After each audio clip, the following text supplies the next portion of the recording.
On t'a vendu l'idée que d'être bon est la bonne chose à faire, que si tu es gentil, les gens te le rendront de la même manière, que si tu aides, tu seras apprécié, que si tu donnes sans rien attendre en retour, l'univers te récompensera. Pures illusions, pure sottise. Dans le monde réel, quand tu es toujours là, tu deviens une partie du paysage, comme une chaise, comme une lampe, comme quelque chose d'utile mais d'invisible. Les gens ne respectent pas ce qu'ils ne sentent pas qu'ils peuvent perdre. Si tu ne fixes jamais de limites, on te piétine. Si tu donnes sans exiger, on te considère comme une source inépuisable. Et quand tu essaies de changer, il est déjà trop tard. On t'a catalogué comme celui qui dit toujours oui, celui qui ne pose jamais de problème, celui qui est là pour tout le monde, sauf pour lui-même. Les gens ne sont pas cruels par nature, mais ils sont opportunistes. S'ils peuvent obtenir quelque chose sans en payer le prix, ils le feront. Non pas parce qu'ils te détestent, mais parce que c'est ainsi que fonctionne la survie. Prendre ce qui est gratuit, ignorer ce qui n'a pas de coût.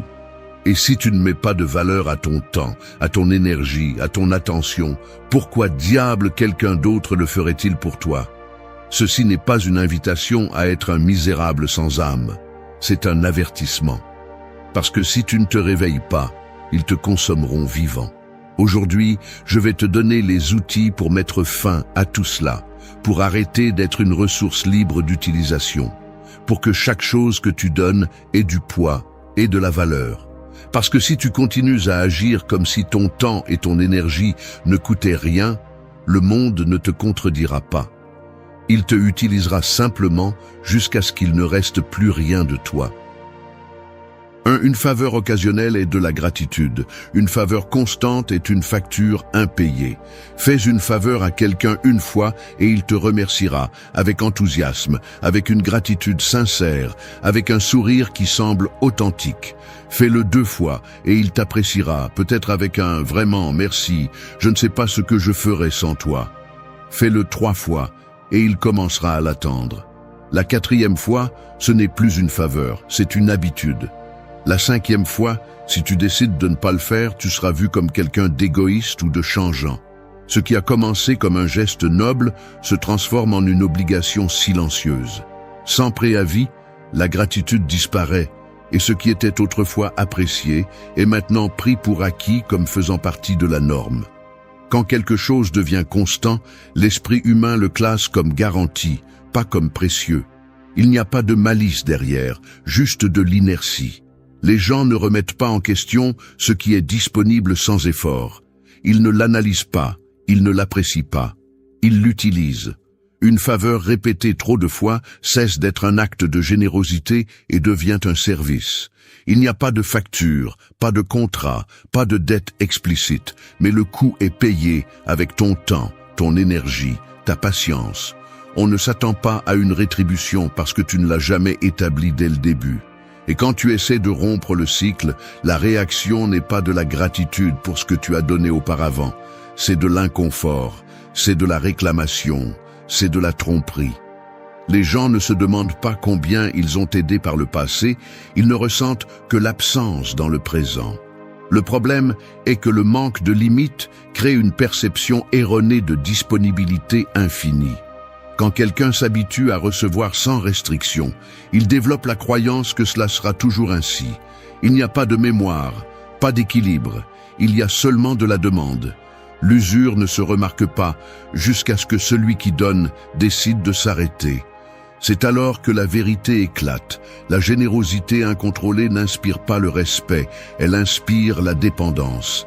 Les stoïciens enseignaient que la générosité n'est vertueuse que lorsqu'elle est consciente et mesurée. Donner sans mesure n'est pas de la noblesse, c'est de l'insouciance. Il ne s'agit pas de devenir indifférent ou de refuser de l'aide, mais d'agir avec intelligence. Une faveur doit être un acte précieux, pas une transaction vide répétée jusqu'à l'épuisement. La générosité mal comprise n'est pas renforcée, elle est affaiblie. Dosifier ce que l'on donne est le seul moyen de conserver sa valeur. Une faveur occasionnelle est mémorable, laisse une marque, génère une appréciation authentique. Une faveur constante s'use, perd de sa signification et devient une partie du paysage. Être généreux ne signifie pas être une ressource inépuisable. Donner sans limite ne génère pas de gratitude, ça génère des attentes. Le respect ne s'obtient pas en se donnant complètement, mais en démontrant que ce que l'on donne a un coût. 2. Si tu portes toujours les autres, un jour tu découvriras que personne ne te soutiendra. Porter le poids des autres sur les épaules semble honorable. Cela ressemble à un acte de force, de responsabilité, d'altruisme. Au début, soulever les autres donne le sentiment d'être utile, d'être nécessaire, d'être quelqu'un en qui les gens ont confiance. Mais ce qui commence comme un acte de soutien devient une condamnation silencieuse, un fardeau qui pèse de plus en plus chaque jour, une prison construite par ton propre sens du devoir. Le problème est que lorsque quelqu'un s'habitue à ce que tu sois là pour le soutenir, il cesse de voir l'aide comme un geste et la transforme en une partie naturelle de la relation. Ce qui était autrefois exceptionnel devient l'attendu. Petit à petit, ceux qui marchaient à tes côtés commencent à s'appuyer sur toi sans mesure. Ils le font sans malice, sans planification, sans s'en rendre compte. Ils s'appuient parce qu'ils le peuvent, parce que tu es là, parce que tu n'as jamais montré de signe de faiblesse. Chaque fois que quelqu'un a besoin de toi, tu réponds. Chaque fois que quelqu'un tombe, tu le relèves.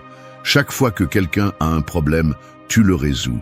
Sans t'en rendre compte, tu deviens un pilier, une structure invisible qui soutient tout le monde. Au début, cela semble être un honneur, une marque de respect, mais en réalité, c'est un danger. Non pas parce que aider est mauvais, mais parce que lorsque tu portes toujours les problèmes des autres, les autres apprennent à ne pas porter les leurs. Ils apprennent que s'ils trébuchent, tu les ramasseras. Ils apprennent que si quelque chose va mal, tu seras là pour le réparer. Ils apprennent qu'ils peuvent continuer à avancer sans se soucier, parce que quelqu'un d'autre assumera les conséquences. Et ce quelqu'un, c'est toujours toi. Mais la véritable trahison ne vient pas des autres, elle vient de toi-même. Parce qu'à un certain point, tu as oublié que tu as aussi une limite, que ta force n'est pas infinie, que personne ne peut soutenir tout le monde sans se briser.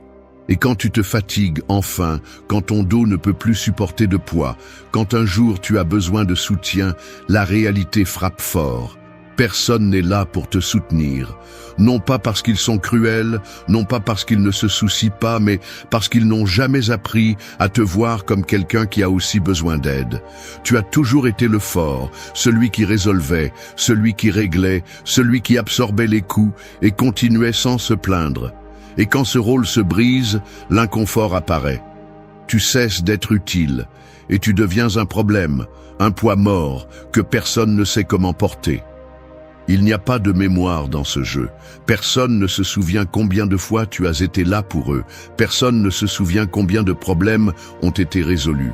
Personne ne se souvient combien tu as sacrifié. Ils ressentent seulement le vide de ce que tu ne fais plus pour eux. Et le pire de tout, c'est qu'ils ne le font pas par haine, ils ne le font pas par mépris. Ils ne savent tout simplement pas comment réagir lorsque la base sur laquelle ils se soutenaient vacille. Et c'est là que la réalité frappe le plus fort, celui qui n'apprend jamais à demander de l'aide, celui qui ne laisse jamais les autres porter une partie du poids, celui qui se sacrifie toujours en silence, finit seul. Non pas parce que personne ne l'aime, mais parce que personne ne sait comment le soutenir quand il ne peut plus se soutenir lui-même. Le respect ne s'obtient pas en devenant la base sur laquelle tout le monde repose. Il s'obtient en apprenant à fixer des limites, à lâcher des charges qui ne t'appartiennent pas, à laisser chacun porter son propre poids. La générosité sans contrôle ne crée pas de liens forts. Elle crée des relations déséquilibrées. Celui qui porte toujours les autres, tôt ou tard, se retrouve seul avec son propre poids et avec l'amère leçon que la force mal comprise n'est qu'une autre forme d'esclavage. 3. Si tu ne fixes jamais de prix, les gens supposent que tu es gratuit. Le monde ne valorise pas ce qui n'a pas de coût. Ce qui est offert sans condition, ce qui est disponible sans restriction, ce qui est donné sans rien demander en retour, devient automatiquement quelque chose sans valeur. C'est ainsi que fonctionne l'esprit humain. Il ne s'agit pas de justice, il ne s'agit pas de moralité, il s'agit de perception. Et lorsque tu ne fixes jamais de prix, lorsque tu n'établis jamais de limite, lorsque tu ne fais jamais savoir combien tu vaux, les gens supposent que tu es gratuit. Dès l'instant où tu commences à donner sans rien demander en retour, tu crées une attente. Au début, les gens peuvent l'apprécier, ils peuvent te remercier, ils peuvent même le voir comme quelque chose de spécial.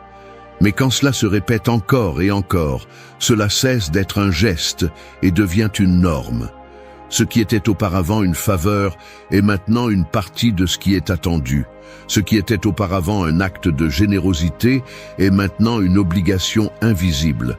Et lorsque tu décides finalement de t'arrêter, lorsque tu essaies de récupérer ton espace, ton temps ou ton énergie, tu es confronté à la dure réalité. Il n'y a pas de gratitude pour ce que tu as donné, il n'y a que de l'agacement pour ce que tu ne donnes plus. Parce que dans l'esprit des autres, tu n'as jamais été quelqu'un de généreux. Tu étais simplement quelqu'un qui était toujours là, quelqu'un qui n'a jamais fixé de prix, quelqu'un dont la valeur n'a jamais été définie. Et ce qui n'a pas de prix n'est pas respecté, n'est pas pris en charge, n'est pas protégé. Il est utilisé, il est exploité, il est pris pour acquis. Les gens ne sont pas intrinsèquement méchants, il n'y a pas toujours une intention sombre derrière tout cela. C'est simplement un principe de base de la nature humaine. Ce qui est rare est valorisé, ce qui est abondant est gaspillé. Si tu ne fixes pas toi-même la valeur de ton temps, de ton énergie, de ce que tu donnes, les gens ne le feront pas pour toi. Si tu ne fixes jamais de prix, les gens supposeront que tu n'en as pas. Et c'est là que la plupart se trompent. Beaucoup pensent que s'ils donnent suffisamment, s'ils aident sans mesure, s'ils sont toujours disponibles, tôt ou tard, le monde le reconnaîtra, le rendra, le récompensera. Mais le monde ne fonctionne pas ainsi. Le monde ne récompense pas celui qui se donne, il récompense celui qui sait mettre une valeur à ce qu'il donne. Une faveur occasionnelle a un impact. Elle est mémorable, elle est appréciée. Mais quand les faveurs deviennent une routine, elles cessent d'être des faveurs et deviennent des attentes. Peu importe combien tu fais, peu importe combien tu donnes, si tu le fais sans mesure, les gens cesseront de le voir comme quelque chose de spécial. Ils le verront comme une partie du système, comme quelque chose de garanti, comme quelque chose qui est simplement là. Et quand un jour tu décides de changer, quand tu essaies d'établir des limites, quand tu essaies de récupérer ce qui est à toi, la réaction ne sera pas de la gratitude. Ce sera du rejet, ce sera de la surprise, ce sera de la déception. Parce que pour eux, tu étais déjà gratuit. Les stoïciens enseignaient que le respect et la valeur ne sont pas obtenus par la quantité de ce que tu donnes, mais par la façon dont tu le donnes. Il ne s'agit pas de devenir égoïste. Il ne s'agit pas de cesser d'aider. Il ne s'agit pas de refuser de soutenir ceux qui en ont besoin. Il s'agit de comprendre que ce qui ne coûte rien n'a pas de valeur. Il s'agit de comprendre que si tu continues à agir comme si ton temps, ton énergie et ton effort étaient inépuisables, les gens ne le contesteront pas. Ils continueront simplement à le prendre, à l'utiliser, à supposer que tu seras toujours là. Le respect ne vient pas de combien tu donnes, mais de combien tu valorises ce que tu donnes. Et si tu ne le valorises pas, personne d'autre ne le fera. 4. Être indispensable ne signifie pas être apprécié. Cela signifie qu'on vous exploitera avec un sourire. Être nécessaire peut sembler être un privilège, un statut, une position de pouvoir. L'idée que sans vous, les choses ne fonctionneraient pas, que votre présence est essentielle, que sans votre effort, tout s'effondrerait, peut gonfler votre ego et vous faire sentir important. Mais il y a une vérité inconfortable que peu de gens veulent accepter. Être indispensable ne signifie pas être respecté ni valorisé. Cela signifie seulement qu'on vous utilisera jusqu'à ce que vous ne serviez plus. Lorsque vous devenez essentiel au fonctionnement de quelque chose, que ce soit au travail, dans une relation ou dans un cercle social, vous commencez à remarquer un modèle. Les gens ont besoin de vous, vous cherchent, vous exigent, mais pas pour qui vous êtes, mais pour ce que vous pouvez faire pour eux. Il n'y a pas de gratitude réelle, pas de reconnaissance authentique, seulement une dépendance déguisée en appréciation. Et tant que vous continuerez à remplir votre rôle, à résoudre des problèmes, à assumer des responsabilités qui ne sont pas les vôtres, ils vous souriront, vous appelleront important, vous feront sentir que vous êtes essentiel. Mais le jour où vous vous arrêtez, le jour où vous décidez de fixer une limite, le jour où vous voulez sortir de ce rôle, le masque tombera. Il n'y aura pas de remerciement pour les années d'efforts, pas de reconnaissance pour tout ce que vous avez donné, seulement de la surprise, de l'agacement, de la déception. Parce que vous n'avez jamais été vraiment apprécié, vous avez juste été utile. Et l'utilité n'est pas respectée, elle est consommée. Le problème est que le besoin crée une illusion de sécurité. On nous apprend que si nous sommes indispensables, nous serons intouchables, que personne n'osera nous mettre de côté, que nous aurons toujours une place assurée. Mais la réalité est différente. Lorsqu'une personne est indispensable, elle n'est pas plus valorisée, elle est plus exploitée. On lui demande plus. On lui donne plus de responsabilités sans augmenter la reconnaissance, sans améliorer sa position. Parce que lorsque quelqu'un montre qu'il peut en faire plus, le monde lui en donnera plus, sans demander s'il le veut, sans se demander s'il le peut. Le piège est dans le confort des autres. Tant que vous résolvez tout, tant que vous êtes là, les gens ne voient pas de raison de changer. Ils ne voient pas de raison d'alléger votre charge, de partager l'effort, de vous donner la place que vous méritez vraiment. Et le pire, c'est que souvent, ce n'est même pas fait avec malveillance. C'est simplement plus pratique. S'il y a quelqu'un qui fait toujours tout, pourquoi se donner la peine de le faire soi-même? Mais quand vous décidez finalement de vous arrêter, de cesser d'être le soutien de tous, le monde ne vous remercie pas. Le monde se plaint. Parce que vous leur avez enlevé quelque chose qu'ils considéraient déjà comme leur, votre effort, votre sacrifice, votre disponibilité constante à tout résoudre. Et ce qui fait le plus mal, c'est qu'à la fin, ils s'habitueront à être sans vous. Ils chercheront quelqu'un d'autre pour faire la même chose. Et vous, après avoir tant donné, après vous être épuisé, vous vous rendrez compte que vous n'avez jamais été aussi indispensable que vous le pensiez. Les stoïciens ont enseigné que la véritable force ne réside pas dans le fait de devenir indispensable, mais dans le fait d'être indépendant. Ne pas permettre que sa propre valeur dépende de ce que l'on fait pour les autres. Comprendre que le respect ne se gagne pas en étant un outil utile, mais en sachant quand se retirer, quand dire « ce n'est pas mon affaire », quand laisser les autres affronter leurs propres problèmes. Être indispensable est un piège. Un piège déguisé en reconnaissance, en importance, en statut. Mais en réalité, c'est juste une autre forme d'esclavage, où la punition n'est pas une chaîne, mais un sourire, une tape dans le dos et une nouvelle tâche que vous n'avez jamais demandée. 5. Si les gens ne t'appellent que lorsqu'ils ont besoin de quelque chose, tu es un service, pas un ami. Le téléphone sonne, un message arrive, quelqu'un s'approche avec un sourire. Non pas parce qu'il veut savoir comment tu vas, non pas parce qu'il se soucie de ce que tu ressens, non pas parce qu'il apprécie ta compagnie. Ils appellent parce qu'ils ont besoin de quelque chose. Ils te cherchent parce qu'ils veulent quelque chose. Ils te trouvent parce qu'ils savent que tu diras oui. Et quand tu leur donnes ce qu'ils cherchent, ils disparaissent jusqu'à la prochaine fois qu'ils ont besoin de quelque chose d'autre. Ce n'est pas de l'amitié, ce n'est pas de l'appréciation, ce n'est pas du respect. C'est de la commodité. Et la commodité ne crée pas de liens réels, seulement des relations transactionnelles déguisées en affection. Il ne s'agit pas de combien de fois quelqu'un t'a parlé, combien de fois il a cherché ton aide, combien de fois il est revenu vers toi. Il s'agit de ce qui se passe quand il n'a besoin de rien. Si la seule fois où quelqu'un pense à toi, c'est quand il a besoin de quelque chose, tu n'es pas une personne dans sa vie, tu es une fonction, une ressource, un outil accessible qui est utilisé quand il est nécessaire et mis de côté quand il ne l'est plus. Et le pire, c'est que souvent, tu te mets toi-même à cette place, parce que tu as fait de ta disponibilité constante ta marque de fabrique. Tu as permis que ta valeur soit mesurée par ce que tu peux donner, par ce que tu peux résoudre, par ce que tu peux apporter. Et quand tu essaies de changer cela, tu cesses d'être utile, et donc tu cesses d'être pertinent. Il n'est pas difficile de remarquer les schémas. Quand la conversation commence par un « Hé, pourrais-tu m'aider avec quelque chose ?» Quand le message arrive seulement quand il y a un problème à résoudre, quand le ton de la voix change en fonction du besoin du moment, tu as ta réponse. Si la seule façon dont quelqu'un se rapporte à toi est en te demandant quelque chose, alors il n'y a pas de relation, il n'y a qu'un système d'échange où tu donnes et l'autre reçoit. Et ce n'est pas que les gens le font toujours avec malveillance. Ce n'est pas que tout le monde est un manipulateur conscient de ce qu'il fait. C'est un simple instinct.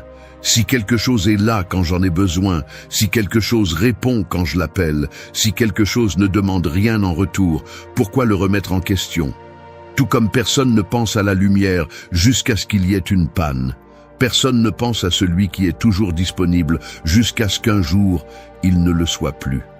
Le problème n'est pas que les autres te cherchent quand ils ont besoin de quelque chose.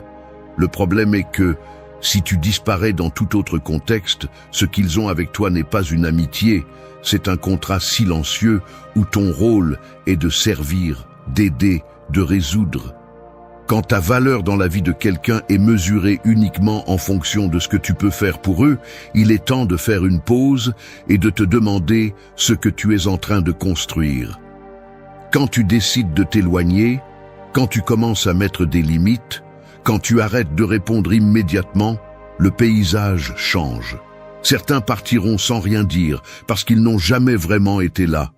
D'autres essaieront de te faire te sentir coupable parce qu'ils sont mal à l'aise de perdre l'accès à ton aide. Et quelques-uns, ceux qui appréciaient vraiment ta présence au-delà de ce que tu leur donnais, resteront. Les stoïciens comprenaient que la valeur d'une relation ne se mesure pas par le nombre d'interactions, mais par la qualité de celle-ci. L'amitié n'est pas un service. Une véritable amitié ne dépend pas des faveurs, de l'aide constante, de la disponibilité absolue. Une véritable amitié continue d'exister même quand il n'y a rien à gagner. Mais quand tu es toujours disponible, quand tu es toujours la solution, les gens cessent de te voir comme quelqu'un avec qui partager des moments, des idées, des conversations. Tu es le numéro qu'ils composent quand ils ont un problème. Tu es l'option facile, la réponse immédiate, la voie rapide pour sortir d'une situation difficile. Mais dès qu'ils ne peuvent plus en tirer profit, la relation s'effondre parce qu'il n'y a jamais eu de relation en premier lieu.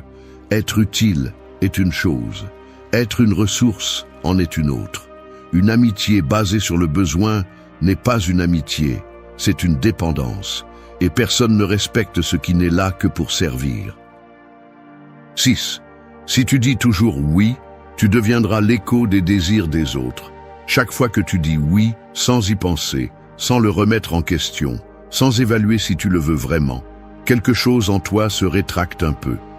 Un fragment d'identité, d'autonomie, de volonté est perdu, parce que lorsque tout ce que tu fais est conditionné par l'approbation des autres, tu cesses d'être toi-même. Tu deviens une ombre, un reflet de ce que les autres veulent, l'écho des désirs des autres. Dire oui est facile, c'est la réponse rapide, celle qui évite les conflits, celle qui maintient l'équilibre dans les relations. C'est la voie de la moindre résistance. Mais le problème de toujours prendre la voie facile est qu'avec le temps, tu cesses de marcher par toi-même. Tu ne choisis pas, tu te laisses simplement porter. Ce n'est pas quelque chose qui se produit du jour au lendemain. C'est une usure progressive. D'abord, tu acceptes de rendre de petits services, puis tu commences à céder sur des décisions plus importantes, puis tu t'habitues à toujours prioriser les besoins des autres avant les tiens. Jusqu'à ce qu'un jour, tu te rendes compte que tu vis dans un monde construit par d'autres, avec des règles que tu n'as pas établies, avec des attentes que tu n'as jamais défiées. Ta vie ne t'appartient plus, parce que tu n'as jamais appris à dire non. Le problème n'est pas d'être gentil, ce n'est pas de vouloir aider, ce n'est pas d'être disponible quand quelqu'un en a besoin. Le problème est lorsque le « oui » devient ta réponse automatique. Quand il n'y a pas de filtre, quand il n'y a pas de pause, quand tu ne te demandes jamais si tu veux vraiment le faire. Parce que quand tu dis « oui » sans discernement, tu te dis « non » à autre chose, à ton temps, à ton repos, à tes propres avions, à ta capacité de décider par toi-même.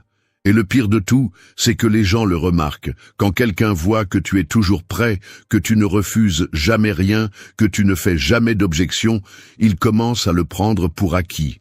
Tu deviens une extension de sa volonté. Les stoïciens comprenaient que la liberté n'est pas seulement de faire ce que l'on veut, mais aussi de savoir quand ne pas le faire.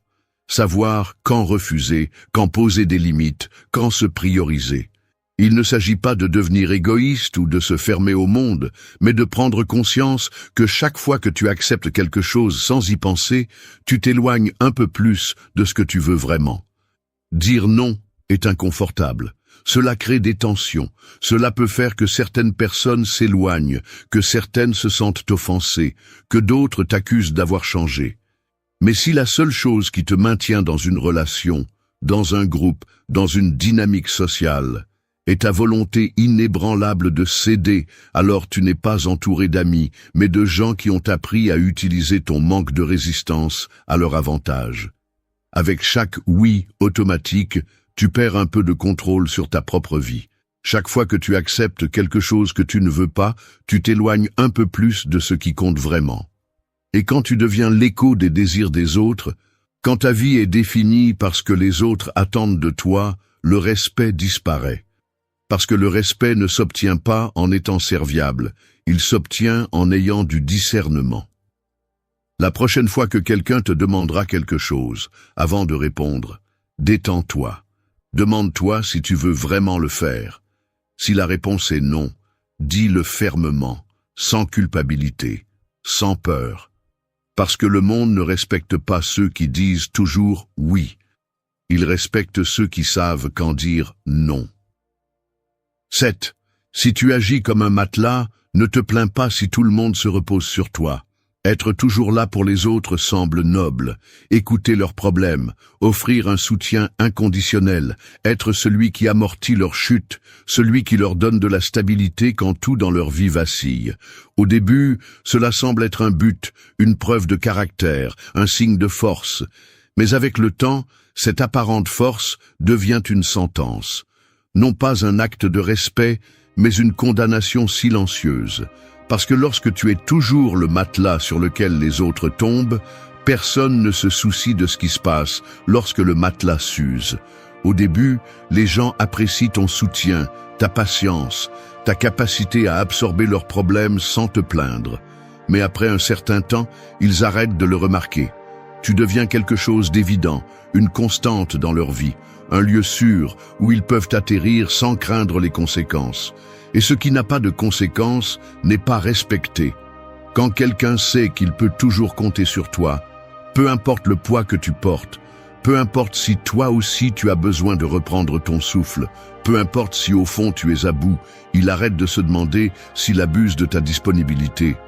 Non pas parce qu'il est cruel, mais parce que tu ne lui as jamais donné de raison de penser le contraire.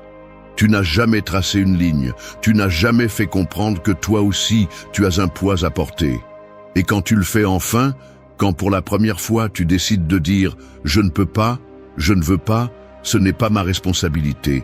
La réaction n'est pas de la gratitude pour toutes les fois où tu as été là. C'est de l'inconfort, c'est de la surprise, c'est un dérangement. Parce qu'à la fin de la journée, personne ne respecte ce qui n'a pas de limite. Si tu te comportes toujours comme quelqu'un qui est prêt à porter les problèmes des autres, les gens supposeront que c'est ton rôle. Et quand un jour tu te fatigues, quand tu te rends compte que tu as passé trop de temps à absorber le poids des autres sans rien recevoir en retour, tu te sentiras trahi. Mais la vérité est que c'est toi qui as permis que les choses aillent jusque-là. Le respect ne s'obtient pas en étant un refuge inépuisable pour les problèmes des autres. Il faut faire comprendre que l'on a aussi des besoins, que l'on a aussi des limites, que l'on n'est pas là pour être une base sur laquelle tout le monde se repose sans penser aux conséquences. Il ne s'agit pas de ne pas aider les autres, de devenir indifférent ou d'ignorer la souffrance d'autrui. Il s'agit de comprendre que si tu ne prends pas soin de toi, personne ne le fera pour toi. Le monde est ainsi.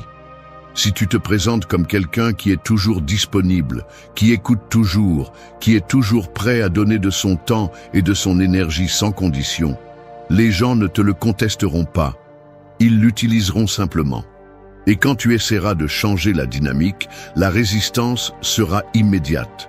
Être un matelas pour les autres est épuisant.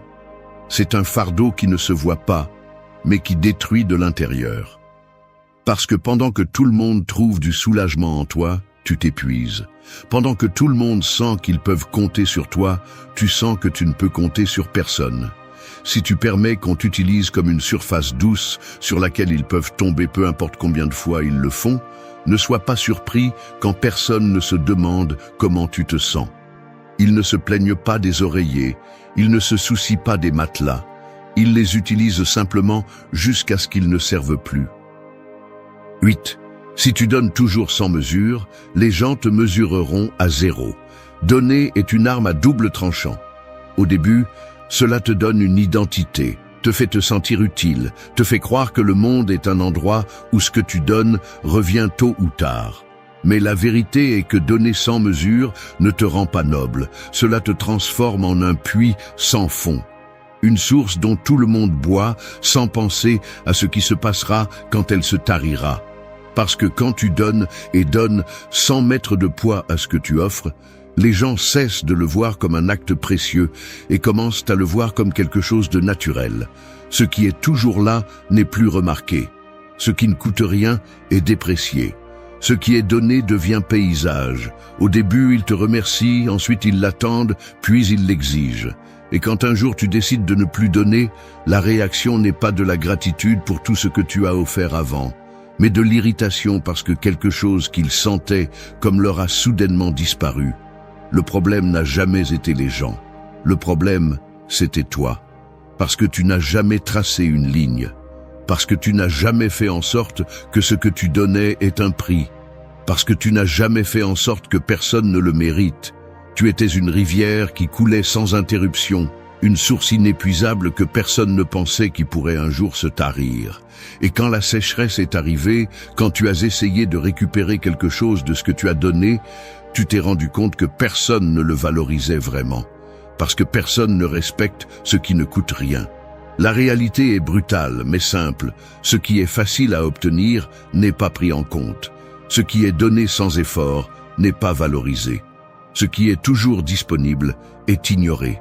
C'est ainsi que fonctionne le monde. C'est ainsi que fonctionne la nature humaine. Tu peux lutter contre cela ou tu peux apprendre à jouer avec ses règles. Beaucoup pensent que s'ils se donnent sans mesure, le monde les verra avec admiration, gratitude, respect. Mais ce qui se passe vraiment, c'est qu'ils te cantonnent à un rôle où ta seule fonction est de donner, donner et donner, sans rien attendre en retour. Tu deviens une ressource, un fournisseur, un accès direct à ce dont les autres ont besoin. Et quand une ressource cesse d'être utile, elle ne reçoit pas de reconnaissance. Elle cesse simplement d'exister. C'est pourquoi, quand quelqu'un essaie de récupérer ce qu'il a donné, quand il essaie de mettre des limites après des années de dons, ce qu'il reçoit n'est pas de la gratitude, c'est du ressentiment. Parce que le monde ne se souvient pas de ce que tu as donné, il ne ressent que ce que tu as cessé de donner. Le respect ne vient pas de combien tu donnes, mais de combien tu fais en sorte que les autres s'efforcent de le recevoir. Il ne s'agit pas de devenir égoïste, ni de fermer la porte à tout le monde. Il s'agit de leur apprendre que ce que tu donnes a un prix, pas en argent mais en effort, en réciprocité, en conscience. Parce que si tu continues à te donner sans mesure, si tu continues à te donner sans condition, ne sois pas surpris si un jour on te mesure à 0. Merci d'être resté jusqu'à la fin de la vidéo.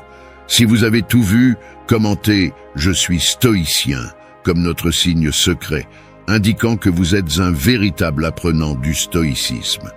N'oubliez pas de vous abonner et de liker la vidéo si elle vous a plu. Rendez-vous dans la prochaine vidéo et rappelez-vous, continuez à cultiver votre esprit stoïque.